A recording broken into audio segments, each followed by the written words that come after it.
everybody, welcome back to your mats. I wanted to show you how I do my dynamic creative sequencing and to kind of riff off the previous video where we were showing a lot of love to our wrists, our hips, and our knees. We're giving everybody the opportunity to speak their voice.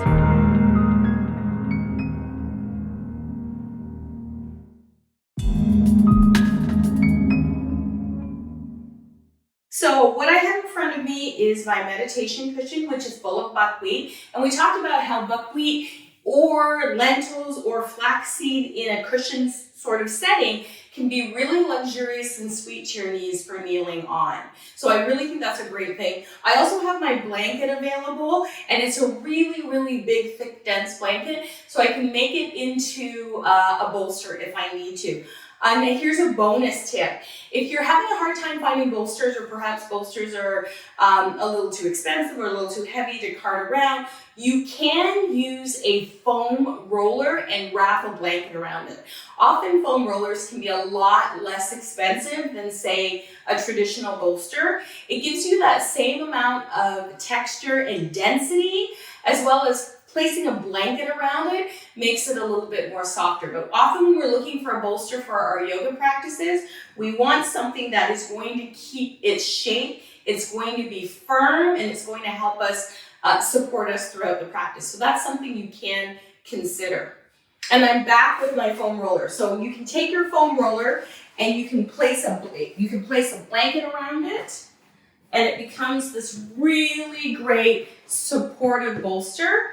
And it's a little bit more cost effective than perhaps purchasing a bolster. And in the springtime and the summer, if you go to the dollar store, you can often get those pool noodles that have the square edges, and you can elasticize two of them. You can elastic around two of them together, wrap them in a blanket, and they make a wonderful bolster. So that's how you can double your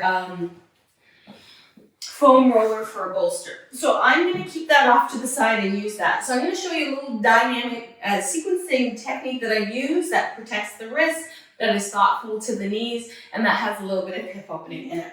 So whenever I'm doing dynamic sequencing and I'm building sequencing that is progressive for all kinds of levels of activity, so if you have that student who really comes to class because they want to feel their bodies, they want to really be in their bodies, they really want to move their bodies, they're experiencing that joyful, mindful movement however they experience it, they can dial it up if they need to. And if you have a student who's coming back from an injury, who's working in a larger body, who's perhaps working with a disability, they have a place where they can work as well.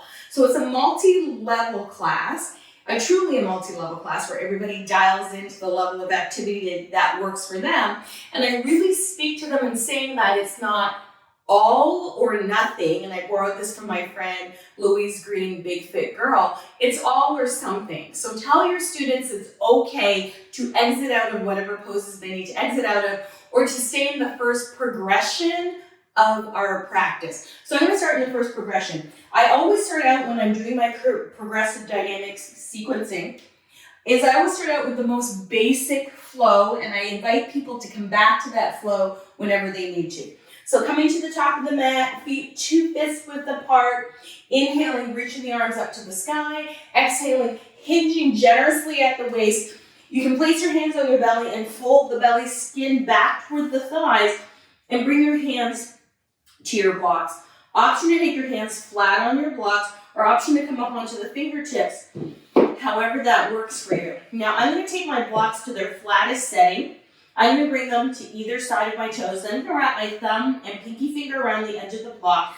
And now I'm going to step back with my right foot, walk the blocks back to align with my left ankle, lower my knee down. Inhale, reach the arms up to the sky. Exhale, bring the hands back to the blocks. Bring the blocks to the inside of that left foot, and then we're going to step back into tabletop position. If you're struggling with sore wrists, come up onto your fingertips onto your blocks, and do a few cat-cows here. From here, let's take a nice deep breath in, walk our hands or blocks back towards our knees, curl our toes under. And the beauty of having a meditation cushion is it already elevates you a little bit further from the floor, so you can lift your hips up and back, make your way back to a forward fold. You can use your hands on the meditation cushion, bolster blocks, and then inhale. reach the arms all the way up to the sky. Exhale, hands to heart center. So that's the basic flow that I invite people to come back to whenever we progress and they feel like, ooh, that's a little too much. They come back to the most basic flow. So let's come back to the top of our mats. Place our blocks at the top of our mats. Come back to Tadasana. Lift and spread the toes. Root down through the feet. Inhale, sweep the arms high to the sky. Exhale, bend generously at the knees. Bring your hands to your bellies. Tuck that belly skin back towards your thighs. Release the hands, forward fold. Inhale, half lift. Exhale, fold. Now I'm going to take my blocks to their slightly higher setting and step back with my left foot. Lower my left knee down to the mat. Option to keep your hands on the blocks or option to move your arms up to the sky. Beautiful. Exhale. Hands can come back either on your fingertips or you can grasp the outer edges of your blocks. Both blocks come to the inside of that right knee, and let's step back into our cat-cow position. So position your hands however they feel most comfortable, and you also have the option to remove the blocks altogether. Now, walking your hands or your blocks back towards your knees, lifting your hips up and back to your forward fold. Crown of the head comes toward the floor. On the inhale, hold on to the blocks, tuck your chin to your chest, roll all the way up. Pull your shoulder blades onto your back, sweep your arms up to the sky, reach up, and now bring your blocks together and through heart center, and let's step to the top of our mats. Let's bring our blocks down to the floor in front of us. Inhale, we're going to add on to the sequence. Reaching our arms up, let's bring our right hand to our left wrist, crescent over to the right. Come back through center. Exhale, second side. Let's inhale, reach up. Exhale, hinge forward at the waist. Bring your hands and your blocks alongside your feet, and let's step back with that right foot. Tap that right knee down to the floor. Option to keep your hands on the blocks. Option to bring your arms to the sky, or we're adding on here. This is my dynamic sequencing. Option to bring the right arm forward, left arm back, or to hook the elbow behind the knee and bring your hands to prayer pose. That's the add-on, right? So give people the option to come back. On the exhale, we'll release our hands to the blocks. Bring our blocks to the inside of our left foot. Come back to cat-cow here. And then when you're ready, planting your hands on the blocks or your fingertips on the blocks, lift the hips up and back into a forward fold, downward dog hybrid, and then walk your blocks back towards your feet. Inhale, you can hang on to the blocks if you like and lift them up, or you can press down through the feet, come all the way up, reach your arms up to the sky, exhale, hands through heart center, and walk to the top of your mat. I'm going to grab my blocks as I go up. So you have the option to either move the blocks with your hands as we did the first time, or grab your blocks and walk up with them the second time. Let's do that second side. Inhale, reach up, right hand grabs a hold of left wrist. Let's crescent, so that's the add-on. We've added on a side bend now. We're inhaling, reaching up, exhaling, hinging forward at the waist. I'm gonna step back and step my left foot back so that I'm resting my knee. So adjust accordingly so that you can hit that knee. Option to stay here, enjoy your breath. Option to reach your arms up and enjoy your breath. Option to take a twist if it's in your wheelhouse. Option to hook the elbow behind your knees. Choose your option. Take a breath here. Release your hands back to your blocks. Bring your blocks to the inside of that right foot, and now slide back into tabletop position. From here, we can come into flattening our blocks down to the mat, adding on, grasping our fingertips around the edge of the block, lifting our hips up and back, making our way to a downward facing dog. Now take your feet out nice and wide, and walk your hands back towards your feet. Now, if you're not coming to your down dog, you're more than welcome to stay in your cat-cow, as we did before, and transition back to a forward fold. Inhale, reach your arms high to the sky. Exhale, hands through heart center. Let's take our meditation cushion a little closer up to the top of our mat, grab our blocks, and walk back to the top of our mat. So I'm going to continue to build on that very basic flow, which was forward fold, right? Stepping back into lunge pose with knee down, adding the lunge, coming back to cat-cow, and then making our way back to a forward fold. So that's the first option. You can tell your students, We can stick with the original option. You can always opt to go back to that option. So now we're continuing to add on. We added a twist. We added a side bend. Inhale, reach up. We add just a little bit more texture. Side bend. Good. And then hinge. Place your hands on your belly. Gently tuck the belly skin back as you fold forward. Make sure you have a lot of space for your belly and a lot of space for your body. You can take a half lift here. Exhale, fold. Taking my blocks to that lower setting, I'm going to step back with the left knee. Tap that left knee down. Option to stay here. Option to stretch the arms up. Option to take a twist, however this works for you. So now we're going to add on here, just for time's sake. You can either return back to the cat-cow, or if your students are ready and they feel good about it, you can have them come back to plank or down dog. So as we did in the previous session, or we did in the previous, as we did before, both hands come to the inside of that right foot. You're going to step back with that right foot. I'm going to flatten the blocks out because I'm working on protecting my wrist, and push back into downward facing dog. You have the option to come to down dog. You have the option to stay in cat-cow. So give people that option. So from down dog, you can walk your hands back towards your feet.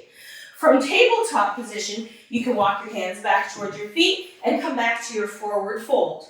Inhale, reach your arms high to the sky. You can add on here. So we can add on again that side bend if it feels good. We can add a prayer twist or with our hands at center if it feels good. We can add a chair if it feels good. And then we can walk back to the top of the mat. So we can keep adding little areas of interest. So the next thing that I like to do is I like to change direction. We can do the exact same thing facing the back of the mat, and it somehow feels different and interesting, even though we really haven't changed that much. So I'm going to show you the transition without perhaps doing a chaturanga or a plank pose in case people have sore shoulders or wrists. So coming to the top of your mat, lifting and spreading your toes. Inhale, sweep up. We're doing that side bend, so go ahead and take your side bend. We're going to reach up. We're going to gently place our hands on our belly. We're going to fold the belly skin back. Our feet can be out 2 fist width or wider. Inhale, half lift. Really stick your butt out when you lift because it really can feel nice in the low back. And fold. I'm going to take my blocks to that medium setting. And this time when I step, I'm going to keep my knee high. So you have the option to take the knee down or the knee high. But I'm going to take the knee high and take a moment to either keep your hands on the blocks or push down through your feet and reach up. So that's how you layer this class. So those of us who might have a more physical practice can take what we need in the moment. Now release your hands down to the mat. Now if you were kneeling, I'm going to invite you to lift the back knee, pivot and plant the back foot, and walk your blocks and your hands to a wide-legged forward fold. Now you can come to a wide-legged forward fold, and you can add anything you want here. You can ask your students to stay in a forward fold. You can add a twist for your students from the upper body. If your students are able and their knees will allow, you can add a little Skadasana from side to side. Or you can have people just hang out here, stacking the blocks underneath their forehead. It's completely up to you what you want to add here. So from here, we will pivot to the back of our mats. So taking my hands to my blocks, I'm going to turn my right toes out to the back of the mat, and I'm going to tap my left knee down. Now remember, we came high here, but if you want, you can always tap that knee down. And you can add whatever you want here. Add your twist, add your lunge, add whatever you want. But because we're facing a different direction, it just makes it a little bit more interesting to your students, right? So from here, let's take our hands or our blocks to the inside of our right foot and step back. So how do I remember which way I'm stepping back, right? Because once you start rotating around the mat, sometimes it's difficult to remember what leg were we on. So when I'm facing this way, when I'm facing the window, I'm always stepping back with the left foot. So the lunge is always back with the left foot. When I'm facing the door or the top of my mat, I know the lunge will always be back with my right foot. So I really just label the back of my mat as the left side and the front of my mat is the right side. So that I know anytime I'm facing either direction, what leg I'm on. Because it gets really confusing and frustrating when you're like, okay, we pivoted around the mat, and then was it left hand down or right hand down? And it happens to all of us. And what I usually do is if I get stuck in the moment with that kind of sequencing, I just ask my students, did we do this side? Because everybody's human, everybody makes mistakes, and I think it makes you a lot more relatable to your students. So you saw how we pivoted to the back of the mat. Our left leg was back, our front leg was forward. You can lift that back leg up now, and where can we go from here? You can pivot and plant the back leg and move into any kind of warrior sequence or standing poses that you want to play with.